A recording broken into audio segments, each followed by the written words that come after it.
नमस्कार। अर्नब गोस्वामी की गिरफ्तारी के बाद इस देश में इमरजेंसी जैसे हालात दिखाई देने लग गए हैं। हर तरफ एक ही बात सुनाई पड़ रही है कि इस देश में अभिव्यक्ति की स्वतंत्रता खतरे में पड़ गई है।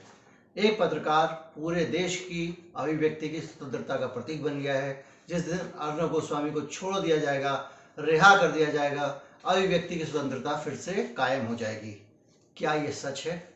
क्या अभिव्यक्ति की स्वतंत्रता इस देश में कायम थी?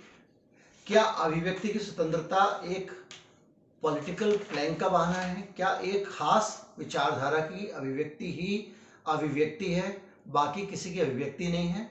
लगातार पत्रकारों का उत्पीड़न हो रहा है। छोटे छोटे बहाने बनाकर उनके खिलाफ देशद्रोह और राजद्रोह के मुकदमे लगाए जा रहे हैं और उनको जेल में डाला जा रहा है। बहुत सारे उदाहरण दूंगा, बहुत सारे तथ्य लेके आऊंगा आपके सामने, कहीं मत जाइएगा। जो लोग नए हैं उनसे एक निवेदन है, कुछ पुराने भी वीडियो देखते चले जाते हैं, सब्सक्राइब कर लीजिए। आपको बार बार ऐसी ही अच्छी वीडियो मिलेंगी, ऐसी अच्छी नहीं, इससे बेहतर मिलेंगी, क्योंकि हम भी अपने आप को लगातार बेहतर बना रहे हैं।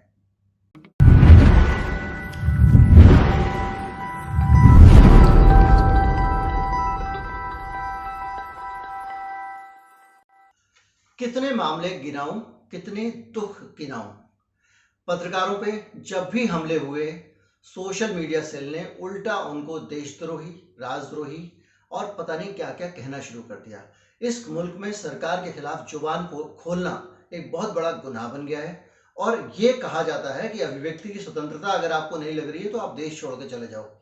अब अलग बात है कि खुद वही लोग जो अभी तक कहते थे देश छोड़ के चले जाओ, उनमें से कई सड़कों पर आके जुलूस निकाल रहे हैं और कह रहे हैं कि साहब आपने अर्नब गोस्वामी को गिरफ्तार क्यों कर लिया।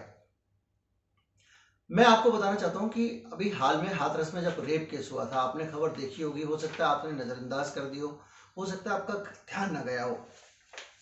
केरल के एक पत्रकार कवरेज के लिए हाथरस जा रहे थे। रास्ते में पुलिस ने उनको पकड़ लिया, उनके ऊपर राजद्रोह का केस लगा दिया, आतंकवादी गतिविधियों का केस लगा दिया। वो कवरेज के लिए जा रहे थे। आज आपको एक व्यक्ति की आत्महत्या और सुसाइड नोट में नाम लिखा हुआ देखने के बाद जब गिरफ्तारी हो रही है तो स्वतंत्रता खतरे में दिख रही है। एक पत्रकार अपना काम करने जा रहा था, आपने उसको जेल में डाल दिया। तारीखें मैं लिखता जा रहा हूं, आप पढ़ते जाइएगा। बार बार तारीख का जिक्र करने से अजीब सी स्थिति बनती है। दूसरा केस बताता हूं। मिड डे मील में उत्तर प्रदेश में बच्चों को नमक और रोटी दी जा रही थी।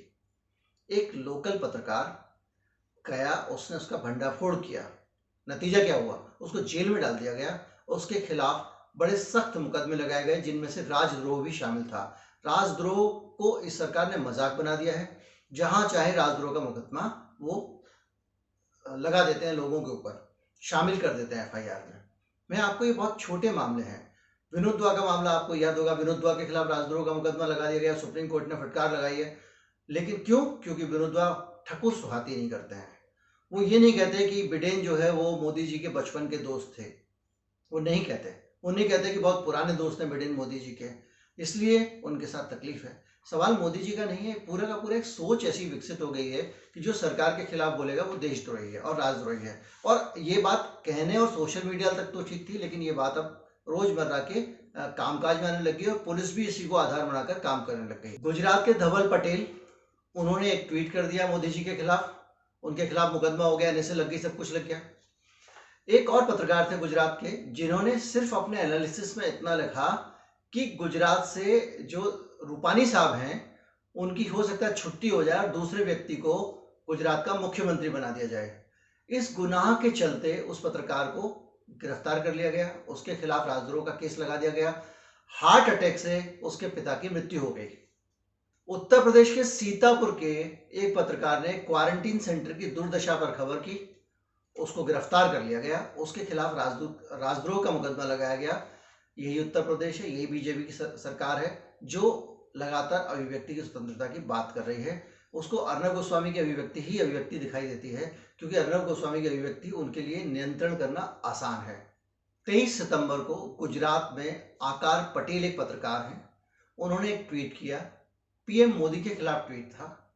ट्वीट को आधार बनाकर एफआईआर हुई, राजद्रोह का मुकदमा हुआ और गिरफ्तार कर लिया गया। ये मुकदमे, मैं कुछ चुनिंदा मुकदमे बता रहा हूँ। पत्रकारों पे सैकड़ों मुकदमे इस देश में दर्ज किए जाते रहे हैं और उन्हें गिरफ्तार किया जाता रहा है। मैं ये वो बता रहा हूँ जो इसी साल 2020 के मामले हैं, पीछे भी नहीं जा रहे हैं। इस तरह से पत्रकारिता करना इस देश में मुश्किल हो गया है।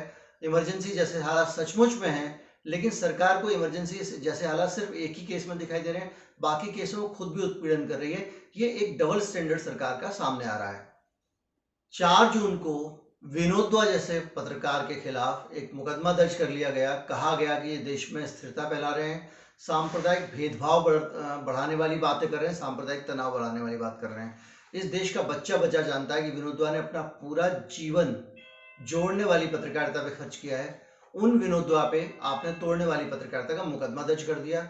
उसके बाद शिमला में एक एफआईआर दर्ज की गई विनोद दुआ के एक वीडियो को लेकर। एक उनका HW करके एक यूट्यूब चैनल है जिसमें विनोद दुआ शो बनाते हैं, उसको लेकर एक एफआईआर हुई। शिमला के एक अखबार ने शिमला के में एक एफआईआर दर्ज कर दी गई, राजद्रोह का मुकदमा लगा दिया गया। विनोद दुआ उसके बाद से लगातार मुकदमा लग रहे हैं। हो गया, मैं आपको कितने उदाहरण बताऊं। इस सरकार के आने के बाद एक भी स्टिंग ऑपरेशन किसी बीजेपी के नेता के खिलाफ हो, किसी मंत्री के खिलाफ हो, किसी के खिलाफ भी हो, वो नहीं हो रहा है। इसलिए नहीं हो रहा है, मैं आपको बता रहा हूं कि अगर उनके खिलाफ आप स्टिंग ऑपरेशन करते हैं तो स्टिंग ऑपरेशन एयर होने से पहले, स्टिंग ऑपरेशन जनता के पास जाने से पहले रातों रात पत्रकार को उठा लिया जाता है। स्टिंग ऑपरेशन के जो सबूत हैं उनको लेकर एक मुकदमा बनाती है पुलिस और कहती है कि ये ब्लैकमेल करने की कोशिश कर रहा था, ये सीडी दिखा रहा था, ये वीडियो दिखा रहा था और इसलिए हमने इसको अरेस्ट कर लिया। 50 आरोप लगा देती है। चाहे राजस्थान में किसी नेता का सेक्स वीडियो हो, उसका मामला हो, राजेश पूंगत छत्तीसगढ़ के थे, उसका मामला हो, उसमें जो पत्रकार थे उनको घर से यहीं दिल्ली से उठा के लेके गए थे। तो ये जो स्थिति बन गई है वो इतनी खतरनाक है, तो आप भी अंदाजा लगा सकते हैं ये जब हम वीडियो बना रहे हैं कितना खतरों से खेल के बना रहे हैं। और जाहिर बात है कि जो लोग भी आज सच की पत्रकारिता कर रहे हैं उसके लिए जिंदगियां बहुत मुश्किल है। मेरा सवाल सिर्फ इस बात का है कि अभिव्यक्ति की स्वतंत्रता का कोई स्टैंडर्ड आइडियोलॉजी से तो तय नहीं होगा, किसी के सिलेक्टिव सोच से तो नहीं होगा। अभिव्यक्ति की स्वतंत्रता इस बात से तय होगी ना कि आपको बोलने की आजादी मिल रही है नहीं। हाँ, अभिव्यक्ति की स्वतंत्रता की अपनी सीमाएं मैं साफ कहना चाहता हूं। अभिव्यक्ति की स्वतंत्रता की वो सीमाएं जिसके बाद अगर आपस में हिंसा फैलती है, किसी के प्राण के लिए संकट होता है, आप नफरत फैला रहे हैं किसी व्यक्ति के खिलाफ, किसी समाज के खिलाफ, किसी कम्युनिटी के खिलाफ, किसी समूह के खिलाफ, आप उन लोगों के खिलाफ हिंसा के लिए प्रेरित कर रहे हैं लोगों को, या आप इनडायरेक्ट में ऐसी जानकारियां फैला रहे हैं जिसके कारण किसी एक खास समुदाय, व्यक्ति और समूह के खिलाफ हिंसा की स्थिति बन सकती है, तो ये अभिव्यक्ति की स्वतंत्रता के दायरे में नहीं आता। ऐसा अगर कोई काम करे तो आप जेल में डाल दीजिए। लेकिन अगर आप किसी के पैसे लेके खा जाए, वो सुसाइड कर ले, पुलिस जांच के लिए उठा के ले जाए, तो ये अभिव्यक्ति की स्वतंत्रता के किस दायरे में आता है, ये मुझे बड़ा आश्चर्य की बात लगती है। सारी अभिव्यक्ति की स्वतंत्रता इस देश में लगातार जब समाचार पत्र समूह पे आती है तभी अभिव्यक्ति स्वतंत्रता की बात होती है। याद कीजिए, एक बार मुलायम सिंह यादव ने हल्ला बोल अभियान चलाया था अमर उजाला और दैनिक जागरण के खिलाफ। उसके बाद जाके इन दोनों अखबारों ने मुलायम सिंह से माफी मांग ली थी। अब ये वही व्यापारिक लोग हैं जिनके अपनी अभिव्यक्ति जो है वो इंपॉर्टेंट है, उनके प्रेस से अभिव्यक्ति से ज्यादा उनके लिए व्यापार अहम था, उन्होंने समर्पण कर दिया। मैं चाहता हूं कि आप लोग इस बात को समझें कि आज जो हालात हैं उसमें अभिव्यक्ति की स्वतंत्रता जो है वो खास रिजर्व नहीं की जा सकती आप किसी के लिए। लोग अखबार में खबर छापेंगे, लोग जाएंगे दंगे कवर करने के लिए, लोग रेप की खबर कवर करने जाएंगे, आप उनको नहीं रोक सकते। अगर एक लड़की कोई रेप की खबर कवर करने की कोशिश कर रही है तो उसके वीडियो रिकॉर्ड करके उसका माहौल बना दिया जाता है। एक आदमी जो है वो जो कवरेज करने जा रहा है उसको रास्ते में अरेस्ट कर लेते हैं, उसके खिलाफ पूरा पूरा देशद्रोह का मुकदमा बना देते हैं। ये सिलसिला नहीं चलना चाहिए, ये स्थिति बहुत खतरनाक है। और मैं यही कहूँगा कि अर्नब गोस्वामी की जो पत्रकारिता है उसको लेके थोड़ा सा समझना पड़ेगा। वो पत्रकारिता जो है उसको पत्रकारिता से थोड़ा सा अलग रख के देखना पड़ेगा। जैसे कि आप जो दंगल होता है या कुश्ती होती है, तो कुश्ती और दंगल में का और जो ओलंपिक की रेसलिंग होती है उसको आप जो है वो WWE से मिला के नहीं देख सकते। अर्नब गोस्वामी की पत्रकारिता एक WWE टेलीविजन तमाशा है जिसको आप मनोरंजन के तौर पर देख सकते हैं, आप अपना टाइम उसमें बिता सकते हैं। और WWE ज़्यादा लोग देखते भी हैं, लेकिन अगर आप उसको खेल माने, कुश्ती माने, तो ये गलत है, ये पत्रकारिता नहीं है। उस पत्रकारिता में कहीं कोई हवाला नहीं है, उसकी सत्यता की कोई गारंटी नहीं है। इसलिए वो अभिव्यक्ति की स्वतंत्रता बन जाती है, इसमें मुझे अचरज होता है। जो भी है, लेकिन मैंने आपको बताया कि किस तरह से इस मुल्क में अभिव्यक्ति की स्वतंत्रता सचमुच खतरे में है। इमरजेंसी जैसे हालात सचमुच हैं, लेकिन एक पत्रकार के लिए नहीं, बहुत सारे पत्रकारों के लिए। और मैं उम्मीद करता हूं कि देश के गृह मंत्री से लेकर सूचना प्रसारण मंत्री से लेकर एडिटर्स गिल्ड ऑफ इंडिया तक सब लोग जो है वो अपनी चिंताओं का थोड़ा दायरा व्यापक बनाएंगे, और जो इस देश में रहने वाले सभी पत्रकार हैं उन सबकी अभिव्यक्ति के बारे में सोचेंगे, उनकी अभिव्यक्ति के बारे में नहीं जो उनके बहुत नजदीकी हैं और जिनके साथ में जिनकी अभिव्यक्ति की आज़ादी उनकी आज़ादी को बढ़ाती है। नमस्कार, जय हिंद। वीडियो कैसा लगा ज़रूर बताइएगा।